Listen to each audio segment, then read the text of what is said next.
My name is Mark Tushnet. I'm a professor at the law school.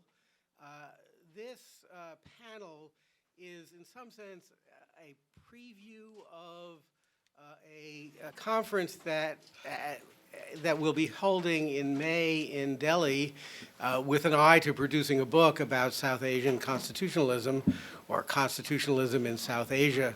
That conference is supported by the South Asia Institute and the Harvard Law School, for whose support we're quite grateful. I will start with a few words about the motivation for the conference, and then we'll have presentations that will discuss some aspects of the themes that we'll be developing when we're there. Obviously, we don't know what people will concretely present there, so we have just some sketches of what people will be doing. And then at the end, I may, if we have time, say a few words about some themes that seem to have emerged from the preliminary discussions that we've had. The motivation for the conference actually comes from two directions.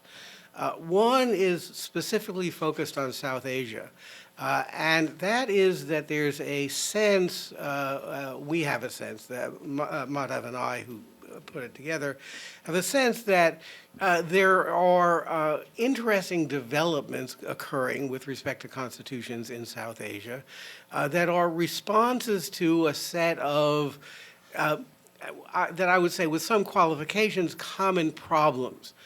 Problems of constitutional design and implementation arising out of the interaction among development issues, ethnic conflict, and social disorder of a sort not connected to ethnic conflict. And there are things happening, or people thinking about how constitutional systems could be designed so as to address these kinds of things. So there's a sort of, we had a sense that there was, in some sense, a common project that could be called Constitutions in South Asia. The second direction that motivates this comes from my own primary focus. I do comparative constitutional law. And that is a very strong sense that the field, which has developed or redeveloped over the past 20 years, is and remains excessively Eurocentric, where Eurocentric includes the United States and Canada and many former British Commonwealth nations. There are a variety of reasons for why that's happened, but it seems to me that it's extremely important for the development of the field of comparative constitutional law that the domain, the geographic domain, be expanded. One specific component of that that's at the intersection between these first two themes is that there's an interesting, in some sense, parallel between some aspects of comparative constitutional work in South Asia and the focus that I have on comparative constitutional work sort of in the United States. If you think about the development of constitutional law in Canada, there's a very strong, it's not quite pull, but interaction with U.S. thinking about constitutions. And there's something similar to that in South Asia with respect to the Indian Constitution. And so it might be interesting for us when we hold the conference to examine or to think about the precise role that India has as a either direct influence or as a mental image in constitutional development elsewhere. The final thing I want to say before turning it over to Professor Lawoti is that I do want to note something that will come up in the conversations I define the field as a field of comparative constitutional law and not, for example, comparative politics. By defining the field in that way, you generate a, I think, distinctive approach in which issues of law take priority in thinking about institutional responses to these issues of development and conflict and so on. Law as a way of thinking about institutional design rather than, for example, issues of power as influencing institutional design. Although, as you'll see, I think, in our conversation, the latter, these issues of power, aren't ignored. But it is very striking to me when I interact with people who do comparative work, whose primary training is in political science, that for me, the first thing I think about is, what does the law say? And for them, the first thing they think about is, what are the power relations? Now, eventually, some degree of convergence, but the fields are sufficiently different that I think it important to flag this at the outset. With that, I will turn the panel over to first Professor Lawoti, and then Madhav Khosla, and then Sujit Choudhry. Around 15 minutes? 15 minutes, yeah. Thank you, Professor Tushnet and Madhav, for inviting me to the project, and thank you, the South Asia Institute, for inviting me to the conference. So what I'm going to talk about is how constitutionalism has developed in Nepal. You might be surprised, Nepal is probably, I haven't checked this out, but one of the countries that has very high number of constitutions. Nepal had 6 formal constitutions. They were trying to frame the 7th one, which they haven't been able to, and so on. And I look at it from more from a comparative politics perspective. In a sense, that's how I'm trained and how I look at things and so on. So that's what I will be doing. And just to, provide the background, the recent controversies, background, and so on, like Nepal elected a constituent assembly in 2008. After 4 years, it was dissolved because it was not able to frame a constitution. And the constituent assembly was largely, formed to meet the Maoist rebels' demand, because they wanted a constituent assembly to frame a new constitution. But ironically, what has happened is now the constitution was not made, not because of ideological power relations, ideological or class-based contestations, but rather because the contestation that was not being able to bridge was on identity issues. So it is not class issues, it has become a more identity issues and so on. So that says that perhaps, at least during the process of constitution writing, identity politics has become a major, the most contested issue that led to the dissolution of the Constituent Assembly. Now, because identity issues, I just wanted to give a brief background. There are more than 100 languages, more than 100 ethnic caste groups in Nepal, and this is just a major breakdown of categories. The indigenous nationalities are around 36%, but more than 60 or more than even 80 groups. They are divided into hill, mountain, and tarai or madhes. Then there are Dalit who are from the hills, from the Tarai or Madhes. Then there are Madheshi who are Hindus from the plains. In Nepal, there's a very, very big distinction between Hindus from the plains and Hindus from the hills. Hindus from the hills are the ruling group, have been the ruling group. Hindus from the plains have been one of the excluded groups as well. And then there are Muslims and so on. So, and the caste, what I call the caste hill Hindu elite group has been the dominant group which has ruled Nepal for the last 2.5 centuries. In terms of control over resources, control over power, in terms of cultural identity markers and matters, they have been the dominant one. and the rest, including Madhesi Hindus, were excluded from power. Their cultures and lifestyles and so on were discriminated over here. So this is just as a background why identity issue has become very salient in Nepal. Now, Constituent Assembly, why did it, how did it fail to write a constitution, produce a constitution, even after 4 years of deliberation?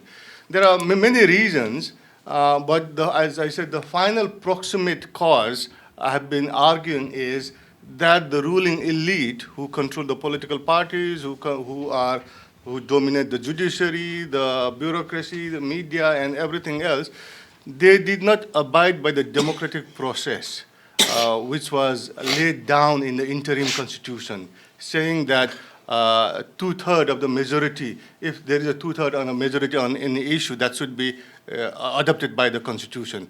Because what happened, I'll just list out three major issues that is more or less clear. First, oh, sorry, I was trying to take over here in my.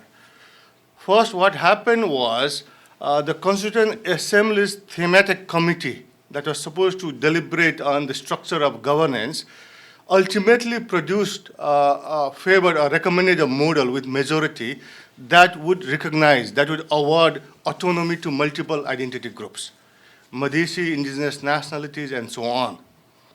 But since the political parties who are Hill Bahun, meaning Hill Brahmin, they didn't favor that model, then they said, let us form the State Structuring Commission, which earlier they had been refusing to form, because they thought if they formed State Restructuring Commission, they had to ensure representation in different groups, and that would produce a model, adopt a federal model that they may not like. But since the Constituent Assembly's thematic committee came up with a model that the leaders did not like, then they went on to form the State Restructuring Commission. The commission also again deliberated and came with a model that also again favored the idea, autonomy to multiple groups, Madhesi and indigenous nationalities and so on. And again, they were reluctant to, take this forward. They refused to take it to the floor of the CA. And in fact, they even didn't do that when more than two-thirds of the members of the Constituent Assembly signed a petition saying that they favor the identity model, meaning a federal model that would provide autonomy to multiple groups and so on. And instead, they went and dissolved, instead of voting on the issue, they dissolved the CA. So what that basically says is that, they didn't follow the democratic process, and they were, interested in dissolving the Constituent Assembly rather than adopt a model that they did not favor. And just want to point out one thing. I think it would be fair to assume, and I think many people in Nepal would agree, that if in this three process, either in the CA committee, the commission, or in the House, if the leaders had their support or majority or two-thirds majority, they would have readily, preferred the model that they would have wanted. So this is just, pointing you the background on the, why Nepal was not able to frame the constitution. And this is a chart that has the 6 constitutions in Nepal when they were, framed. And I include 2 what I call proto-constitutions. One in 1854, Nepal was given a country code, Muluki Ain, which basically codified Hindu caste laws as laws of the land and imposed it throughout the country. And before that, the conqueror of Nepal, Prithviraj Shah, before he died, he had given what is called Dibya Upadesh, meaning guidance and governance, nationalism, and so on. So since that also basically guided the polity, I also include it as a proto-constitution. And in this, what my plan is to, I have included this, the time, the nature of the Constitution, and so on. And over here, I also want to include how the people accepted it, reacted it, ignored it, and so on. Through, I'm trying to look at resistances, rebellions, and so on. It's not a very good indicator, but something, that I still plan to work with in terms of how people reacted or accepted those constitutions and so on.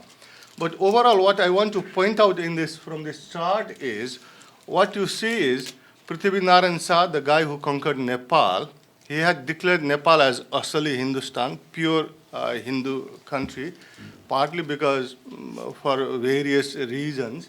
But at that time, he had accommodated different groups that he had conquered, or he had made treaties for those groups to be incorporated into his new kingdom.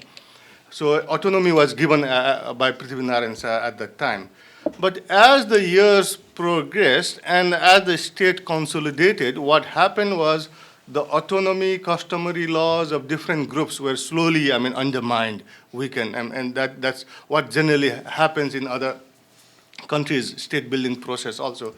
And in Nepal also, we see that autonomy, customary laws being undermined. And finally, in 1964, formally autonomy to the Limbus of the East were finally taken away formally through the new country code and so on. So one major distinction I want to make is, till 1990, the aim of the constitutions, or the objective of the constitution and the rulers at that time, was to make Nepal a nation state. And they defined by 1990, by 1962, when they said Nepal nation, they meant that those who followed the hill Hindu culture, who spoke Nepali, who wore the dress of the hill Hindus, Daura Sural, Nepali topis, and so on. So that was the aim till 1990. But then in 2007, you see a dramatic change in that the notion of nation state was not agreeable to the Madhishis, to the indigenous nationalities, even to Muslims, and to some extent even to Dalits. So that way, whenever Nepal obtained democracy, there had been challenges against the state's attempt to develop or impose the notion of Nepali nation state. So these are some of the salient, features of the constitutionalism in Nepal from the 1780s to 1990. Hindu state, Hindu monarchy, Khas Kura, or that later on has now become known as the Nepali language, hill upper caste Hindu culture, again not Hindu culture of the Madheshi, but of the hills. Daura Sural and Topi as national dress. This is again the dress of the ruling group. Public holidays on hill Hindu festivals, hill Hindu nationalism, and so on. So these were the, salient features of the nation-state model that the constitutions were trying to create. Oh, sorry, I'm confusing with the clicker and my PowerPoint. So these were the things I was trying to show.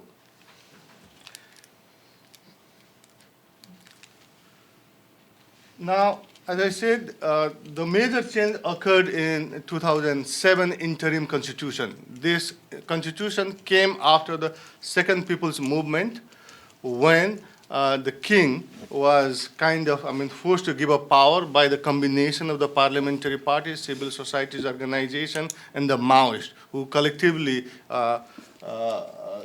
forced him to quit. And after that, Nepal became a republic in place of Hindu kingdom, secular state in place of Hindu state.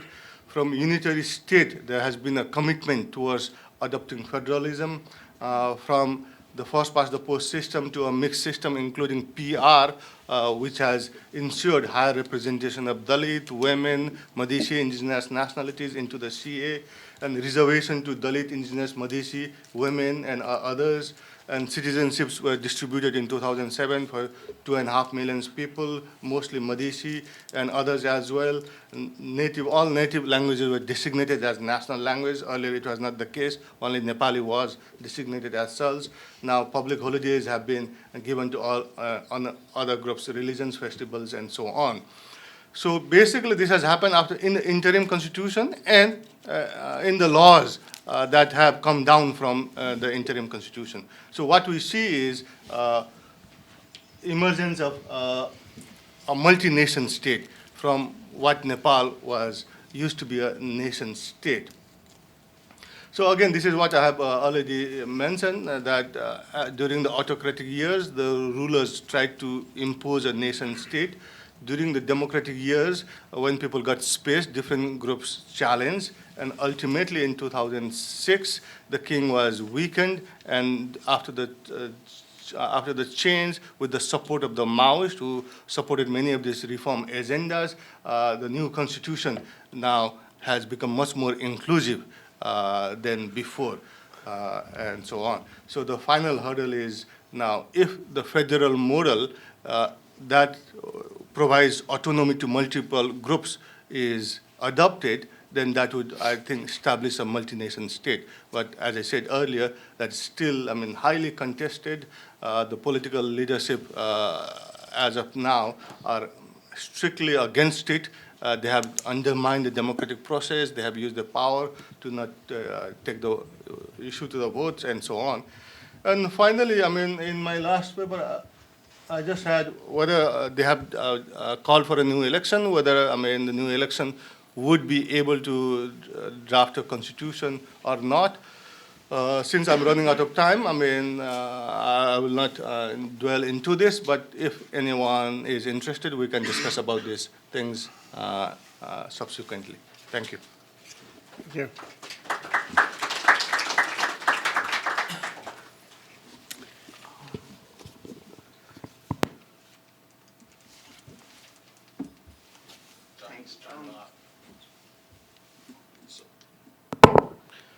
So I'm going to sort of continue a little from what Professor Tushnet spoke about, and just kind of hope to highlight what were the various themes that we were looking for this conference to bring to light.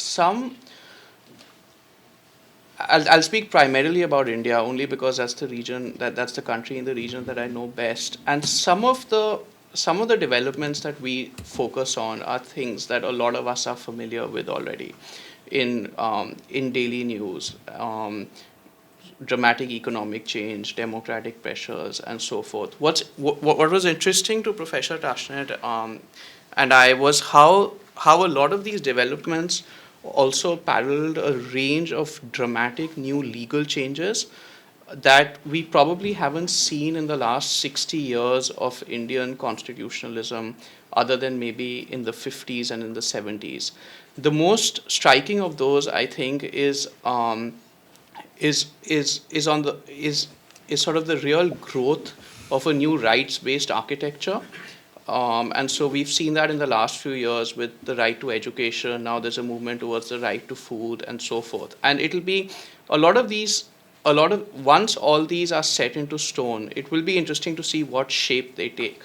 A lot of the debate is sort of carried out in very polarizing terms, but the truth is it's very, very difficult to say. And in a lot of the statutes that we find and a lot of the constitutional amendments that are taking place, there's a lot of specificity that's actually set in stone. And so you might actually, for instance, find out 30 or 40 years later, after all of this is done, that a lot of these systems have actually sort of validated Benthamite fears of rights resulting in very illiberal outcomes. Or you might instead find that this has genuinely created a very efficient new welfare state, and it's too soon to say. But the interesting thing for us was that a lot of these are the product of 2 or 3 years of dramatic legal activism, and a lot of those are sort of coming into place very, very quickly. And they're going to change the role of the courts, they're going to change the role of litigants, they're going to change the way, the role that constitutional law plays in Indian public life. The second sort of change that we have been noticing, and in a sense this is related, is of course claims in India, and as Professor Lawoti's presentation vividly depicted, just on questions of representation. And these are certainly not new questions in India, and they're not new questions in South Asia at all. But what is striking is that the debate on representation has now taken a very different turn as a result of economic change, because the state isn't the only vehicle of modernity. The state is no longer the center of Indian public life. And so it's going to give rise to very different kinds of claims. And and really what Professor Tushnet and I were hoping to capture was how these will mold constitutional law in South Asia in the years to come. For instance, one of the things that economic change has done, and this is far less talked about in Indian legal circles, is that it's really made tense a debate about federalism, and not only fiscal federalism, because in the 50s, a lot of the federal debates were about the autonomy of particular regions. And a lot of those were based either on sort of very strong historical reasons, Jammu and Kashmir being the most famous, or some kind of linguistic identity. A lot of the new claims now are actually being articulated in different ways, almost as if to suggest that the central challenge for federalism is how to identify the appropriate level at which certain functions of government can be best performed. And that's a very different kind of argument. And it's also the reason why, for instance, the 73rd and 74th amendments to the Indian Constitution haven't really sort of engendered an elaborate legal outcome, because nobody's very clear on what they mean. Nobody's very clear on whether they actually devolve state power, or on whether they just empower the state to give power to local governments and so forth. Part of the motivation also, and something that we do hope to focus on, is the fact that a lot of South Asian constitutionalism is caricatured around rights-based issues, and so public interest litigation, and sort of you have these 20 efficient activist lawyers who go to the Supreme Court, and then suddenly everybody's lives are better. And really there's much more happening in the region than that would suggest. It's not clear, for instance, whether any of those rights revolutions, in and of themselves, have actually led to dramatic outcomes. It's not to say that they haven't. It's just to say that the kind of work that people like Gerald Rosenberg or so many others did in the US just hasn't been done in India.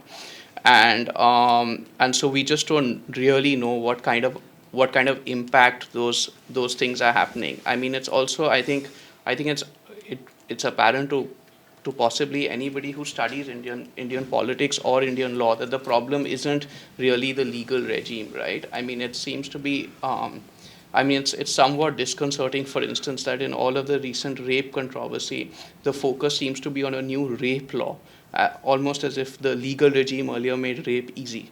So a lot of what we were also hoping to focus on was to move beyond that. So for instance, to look at issues like federalism, to look at the real rise of the administrative and regulatory state.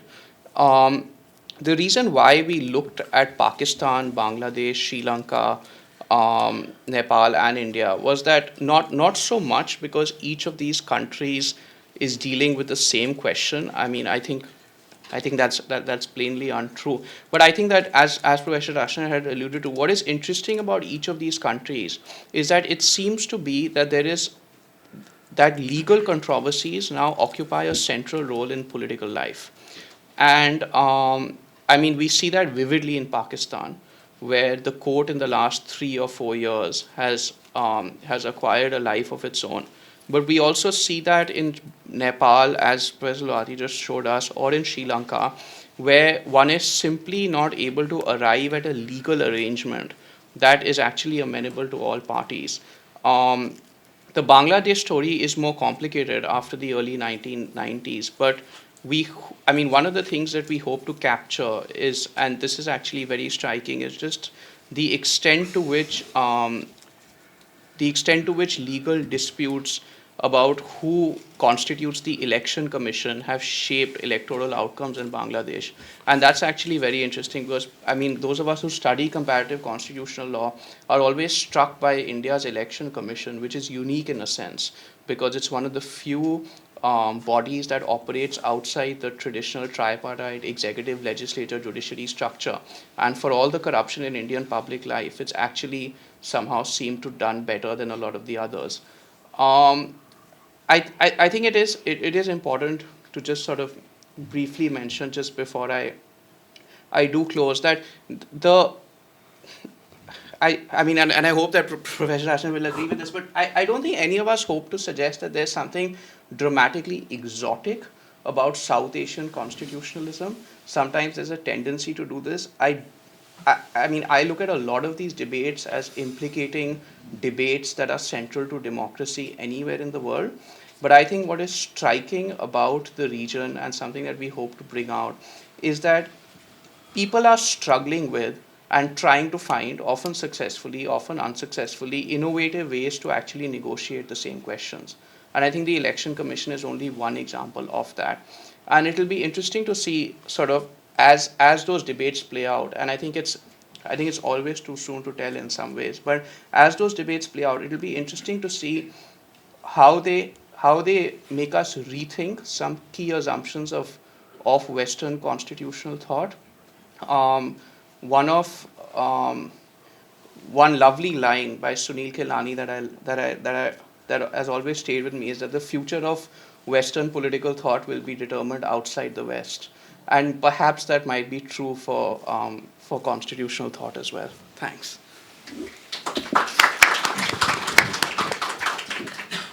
So thank you to Mark and Madhav both for conceiving of this project and for inviting me to participate in it. So as I see it, this project has a double mandate. The first mandate is to take stock and to offer a synthetic account of the constitutional dimensions of economic development, social change, and political conflict across South Asia. But the second dimension, which is I would think is as important, is about intellectual agendas. That is, it's about how to think about studying South Asia as a topic in comparative constitutional law and comparative constitutional politics. And that's almost as important as the first topic. So what I want to do is focus my remarks on the second issue or theme by setting out a series of propositions. And they're propositions of different kinds. They're propositions about the state of the literature. They're propositions about method, about the type of the topics that we study, the institutional focus of our analyses, source materials that we rely on, the role of comparative analysis in this type of work, what the objects of comparison are, both within and across South Asia, but also outside South Asia, who is engaging in that process of comparison. Is it scholars and analysts, or is it constitutional actors, or is it both? And then what the point or purpose of this type of work might be, whether it's analytical or whether it's prescriptive or whether it's a combination of the two. And then finally, what future directions are for scholarship in this area. So let me start by kind of describing the status quo. So I think that all of us on this panel would agree that South Asia is largely neglected in the large and growing literature on comparative constitutional law. It's a very vibrant field. It's increasingly active, but it's very narrow in its substantive focus and in the jurisdictions that command central attention. So substantively, comparative constitutional law focuses largely on what we call the rights revolution, which is the relationship between universal human rights, democracy, and judicial review within a liberal democratic constitutional order. And this has generated a series of specific debates that are very energetic on a whole range of issues, such as whether jurisdictions should adopt a justiciable Bill of Rights, the institutional arrangements that surround the enforcement of those texts, whether such texts should include socioeconomic rights, the horizontal application of bills of rights to private relations, and the use of comparative materials in constitutional interpretation. The jurisdictions that organize this field are generally very limited in number. South Africa, Israel, Germany, Canada, New Zealand, the United Kingdom, and the United States. And the institutional focus or source material that's relied on for the most part, it consists mostly of court judgments and some constitutional texts. And so if you look then at South Asia, there are problems with how South Asia has been received into the literature that parallels the structural characteristics of the literature. So jurisdictionally, South Asia is neglected as a category or as a set of countries. The only country that has generated high-quality comparative work is India. And then substantively, the questions focused on the literature on India primarily are informed by questions raised in the constitutional law and politics of jurisdictions around which the field is structured, as opposed to being an intellectual agenda that is driven by India itself or what happens on the ground in South Asian jurisdictions more generally. So I'll give you three examples, right? So Galantner's Competing Equalities, the definitive work on reservations, which is now under the course of revision. What motivated Galantner to write this was in large part contemporaneous debates over race and affirmative action in the United States. Gary Jacobson's The Wheel of Law on religion-state relations in India, again, an excellent book. But again, one of the motivations for that book was the fact that similar issues were playing out in the United States, and he was fascinated by making comparisons between India and the US. And then Sandy Fredman at Oxford, her book Human Rights Transformed on social and economic rights, again, has a chapter on the Supreme Court of India's jurisprudence on economic and social rights. But the scholarly discussion of which that book contributes was launched by the inclusion of economic and social rights in the South African Constitution. And so India itself, which had an experience with economic and social rights litigation that was a decade older than South Africa's itself, didn't launch that discussion, although it is an important element of it. And again, the source material in most of this work consists of court judgments. So if you look then at comparative politics studies of South Asia, we see a parallel set of issues, although somewhat distinct. And so on the one hand, there is a large and vibrant literature rooted in comparative politics on South Asia, much larger than the literature in comparative constitutional law. But there are a number of salient features of this body of work which in aggregate contribute to the inadequate attention to constitutionalism in South Asia. First, there is a problem of jurisdictional selectivity, although not nearly as much of a problem as in comparative constitutional law. So there is a large body of work in India. There's also work on Pakistan and Sri Lanka, less work, unfortunately, on Nepal, and I can't speak to Bangladesh. But the style of scholarship is focused on single jurisdictions, often treated in isolation from one another. The work in comparative politics, on the comparative politics of South Asia is usually done by country specialists who often lack interest or expertise across jurisdictions.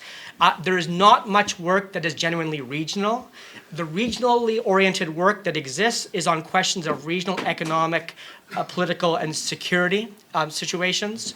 But rarely does the regional work address common issues or problems or questions that arise in the domestic politics of those states.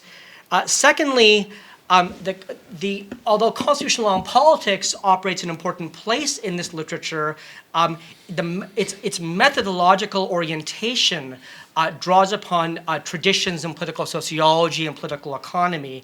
And this has a number of consequences for method, institutional focus, and of course the research questions that are addressed.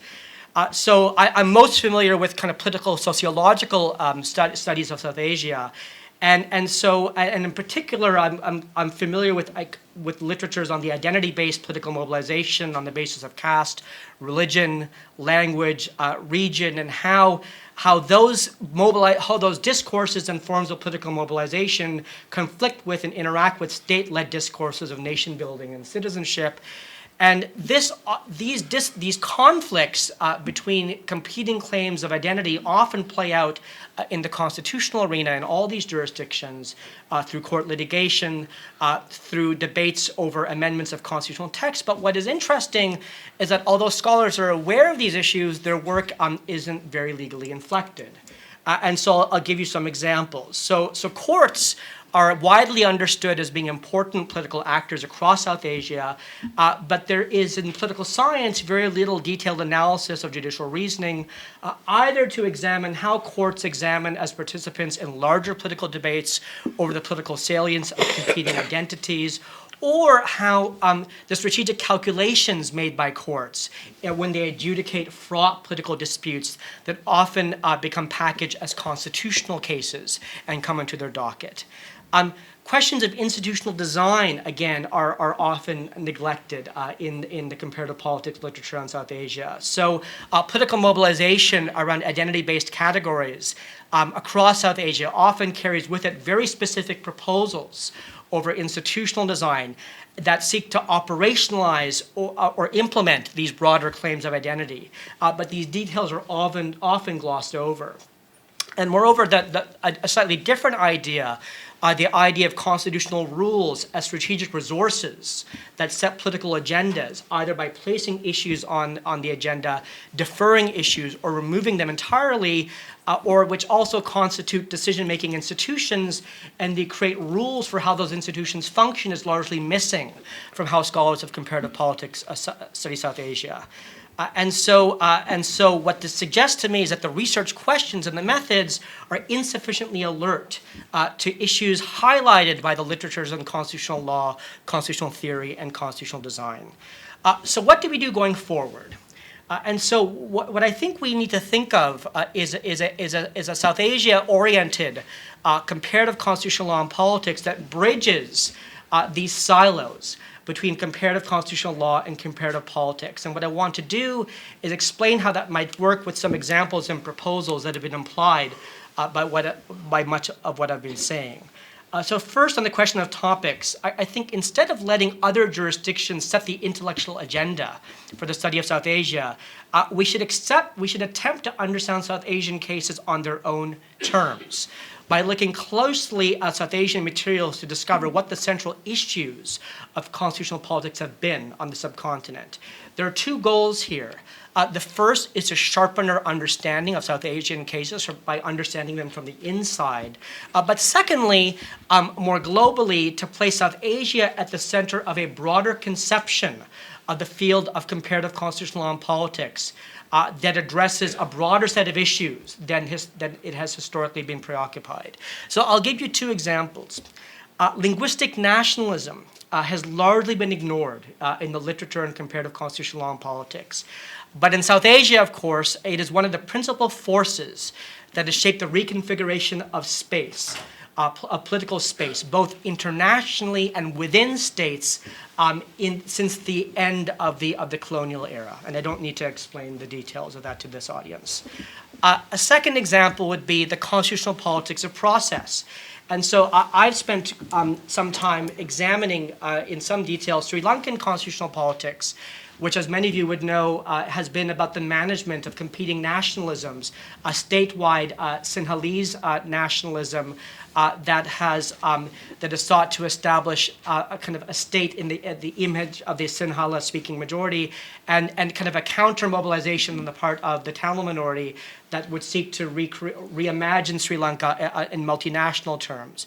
And so this has played out in a number of specific arenas of conflict. So debates over whether Sri Lanka should be a unitary or a federal state, debates over official language policies. But what's interesting is that if one looks specifically at Sri Lankan constitutional materials, there has been a very fierce debate over constitutional process. That is the constitutional framework within which these debates about constitutional substance should occur. Where the existing framework for constitutional politics has been denounced by Tamil nationalists as not being indifferent or neutral among the potential options for reconfiguring constitutional space in Sri Lanka. And so again, by studying South Asian materials on their own terms, we see that there are two types of breakdown of constitutional order in Sri Lanka. One that's based on a fundamental disagreement on constitutional substance, but also one that's based on a disagreement over constitutional process. And a lack of agreement over process makes getting any agreement on substance impossible. Secondly, in terms of institutional focus and source materials, I think that scholars of South Asian constitutionalism need to to produce politically inflected readings of court judgments and lines of cases in the kind of judicial politics tradition in the American law and political science academies. And so as an example of how this could be done, so the basic structure doctrine, which we might talk about on the Q&A, was framed by the Indian Supreme Court in a number of rounds of constitutional politics, where the conflict was was Parliament's power of constitutional amendment. And this has generated an interesting legal literature on the justifications for this type of doctrine. And so Sudhir Krishnaswamy's recent book I recommend to you as a very solid treatment of the issues. But what's quite interesting, of course, is that there were different types of issues that animated these types of cases. There were constitutional debates over social transformation between the court and parliament. But there were also another set of debates over political competition and the attempt by Indira Gandhi to manipulate the Indian constitution to insulate herself from political contestation. And so these lines of cases had very different sorts of receptions by political elites, and arguably are quite different. A politically situated or contextualized reading of these judgments in their broader political context would dramatically enhance our understanding of the role of the court in this episode in Indian constitutional politics. Non-court-centered work is also very important in South Asia, and a juricentric, court-centered approach to constitutional law and politics, again, is very limiting. Most of the important questions about language and linguistic mobilization have not taken place in the Indian courts, for example. To understand the politics of language, one has to read debates in the Constituent Assembly, the report of the Dar Commission, the report of the CARE Commission, the States Reorganization Commission report, the parliamentary debates in the 1960s over the Official Languages Act of 1963. And again, one has to delve deeply into the concrete details of legal and institutional design that were deployed and argued for and proposed in these discussions in a way that would shed light on the complex range of prudential, institutional, and strategic considerations that would deepen our understanding of Indian constitutional law and politics. The Indian Constitution itself has been an important agenda-setting device in many of these debates, either by positively placing certain issues on the agenda, such as state official language policy, which was mandated that be addressed at the state level, issue deferral, such as the 15-year delay or transition rule on the phasing out of English at the central level, and then also removing certain issues from the agenda, such as the statutory veto that has been given to states that are non-Hindi speaking over the use of English at the center. So let me conclude, because I think we're out of time, by saying that this type of work that blends law and politics, that is non-juricentric or non-court-centric in its approach, is a work that can be genuinely South Asian and genuinely comparative. Because what I've found in my own research is that many of the topics or issues that arise in the jurisdictions are often arise in more than one case. And so in the case of language, although how language has played out differs profoundly across South Asia, the political sociology of mobilization around official language status is something where one can find commonalities in countries as diverse as Pakistan, Nepal, Sri Lanka, and India. And so there is a way in which one can think of a South Asian set of issues and problems without necessarily implying from that there is a South Asian set of solutions. So let me stop there, and we can pursue these themes more in the Q&A. Thank you. Thank you. Before inviting questions and conversation, I want to make one comment about some things that have emerged in this discussion and in some of the preliminary papers or idea papers that we've received from other participants. I've given the label, it's an imperfect label, but I've given the label to the theme of unstable constitutionalism. By that, I mean not necessarily commitment to liberal constitutionalism, but a commitment to institutional design as a solution to the various problems. The design issues are very large, and I'll just focus on the national versus national federal kinds of issues. There's an enormous range of design possibilities, from a unitary national government to symmetrical or asymmetrical federalism, to geographically based or non-geographically based federalism, to confederation, to this emerging, I don't know, distinction or category of plurinational constitutions as opposed to multicultural ones. And finally, on the agenda is national separatism. Now, what's interesting is, to me, from what we've seen, is that the instability appears to lie in an inability to achieve stable agreement on any one of those possibilities, even though each one of them might work in some sense. If you could get agreement on any one of them, it could be implemented in a way satisfactory to everyone. It seems to me the possibility is of what's going on is that these disagreements about institutional design are, I have it in my notes, as a facade for other conflicts, so that people focus on this as a ground for breaking down the constitutional process, leading to a breakdown of the constitutional process, when it's not really the design of federalism that they're concerned about. I think that's something that I will certainly want to explore as we go further with this project.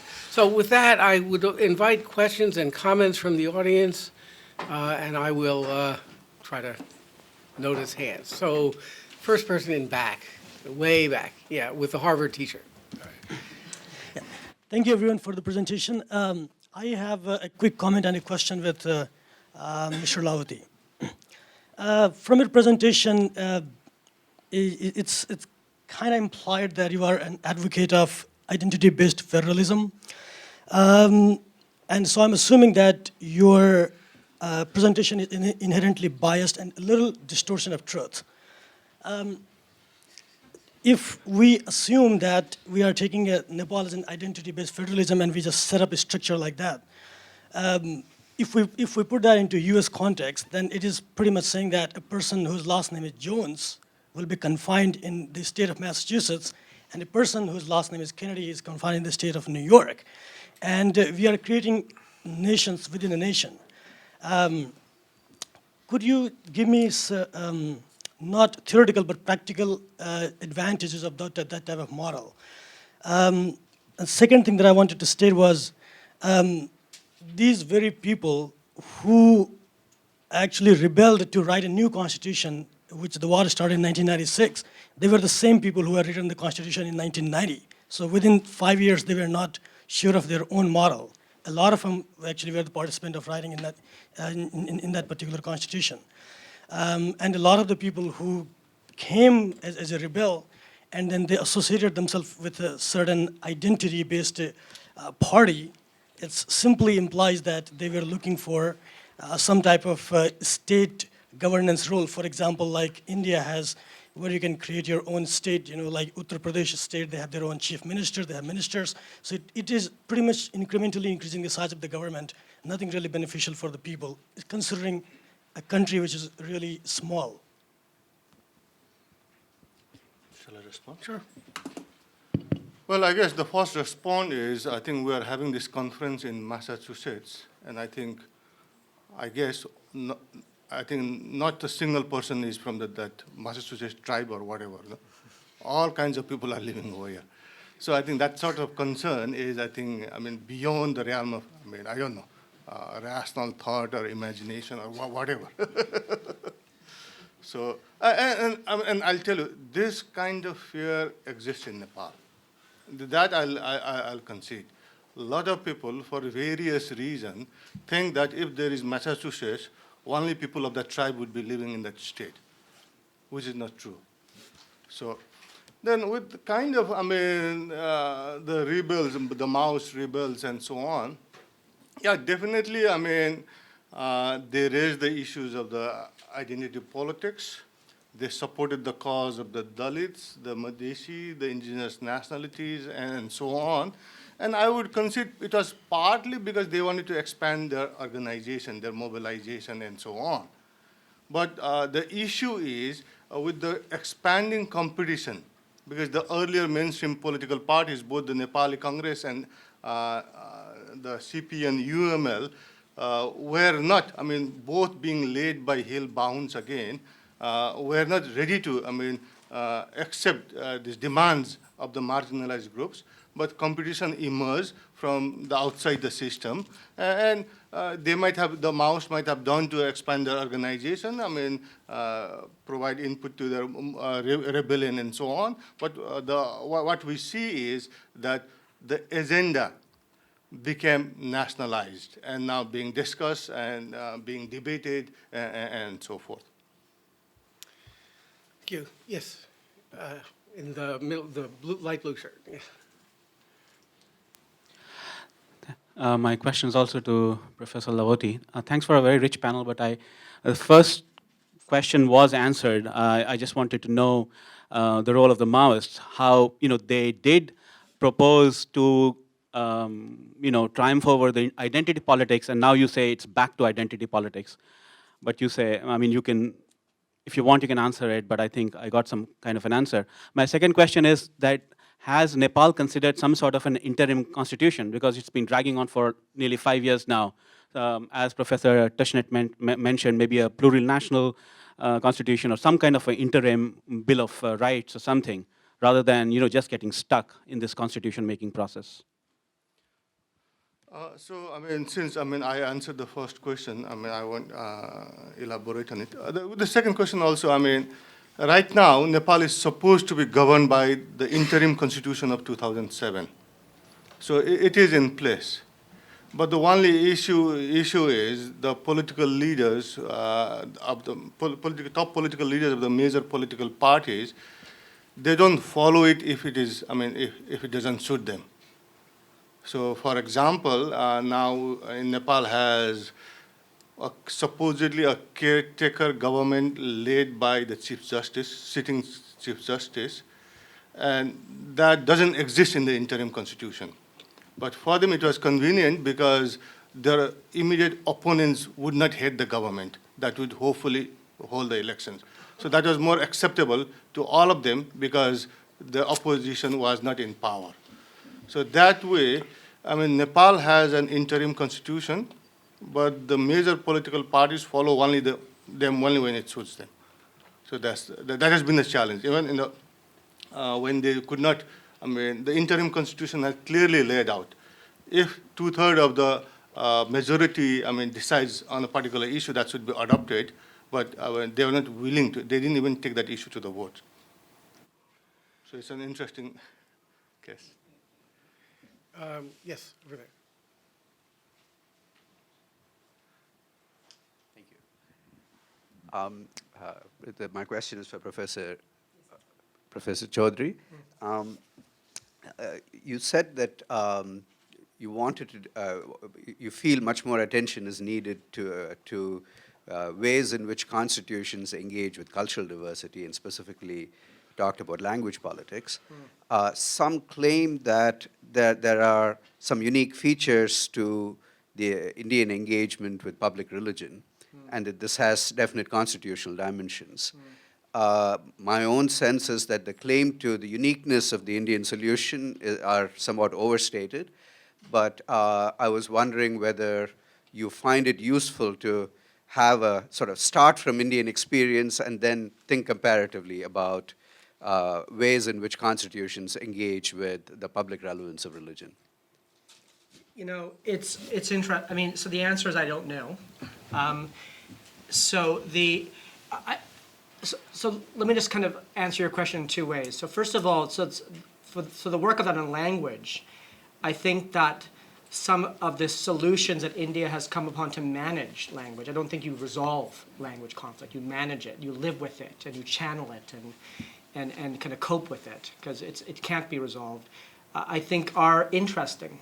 and have a lot to teach other jurisdictions. So, one of the most interesting questions that comes from the Indian experimentation with designing official multilingualism is the idea that one should disaggregate official language status into to break down the decision of what should be an official language into different spheres. So the language of the legislature, the language of the executive, and then within the executive branch, the internal working language of government as opposed to the language of public services, the language of the court system, and then again, within the court system, the language of proceedings as opposed to the language of court judgments, as opposed to the language of legal texts. And so the idea that there is a single decision to be made on official language policy is wrong, and the Indian case proves it. There's not one question. There's a couple of dozen different questions, and there is actually, the decisions can be made quite independently of each other.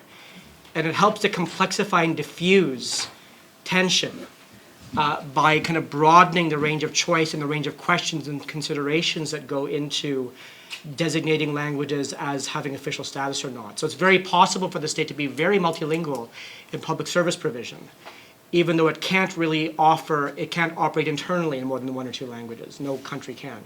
So, and that is a very important lesson for other radically multilingual states. It's the one lesson I think that the Nepalis might heed well, where there is a lot of debate over official language policy that's tied up with this identity-based federalism, right, which has a lot of controversy surrounding it, to say the least. And so that's one set of issues. On the public status of religion,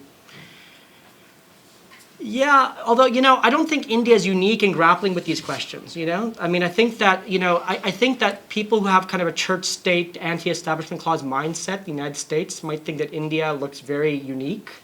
But in fact, it's the United States that's quite unique, in its kind of strong versions of strong claims to neutrality and the separation of church and state. If one looks at a lot of European states, the constitutional architecture of the relationship between organized religion and public institutions looks much more familiar to an Indian or a scholar of India. So I think the way I would frame things would be to say, listen, India is quite different from, let's say, the United States, which is at one extreme on these questions, or purports to be at least constitutionally. But in fact, maybe India is not the outlier, right? And let's use this comparison as a provocation or a motivation to taxonomize the ways in which constitutions organize the relationship between state and religion. And in fact, maybe India, it would be a prod to complexifying what we think to be the reality to show that it's actually a much more diverse world out there, and India might be more paradigmatic or normal in that sense. We have time for one more question. So on this side, yeah.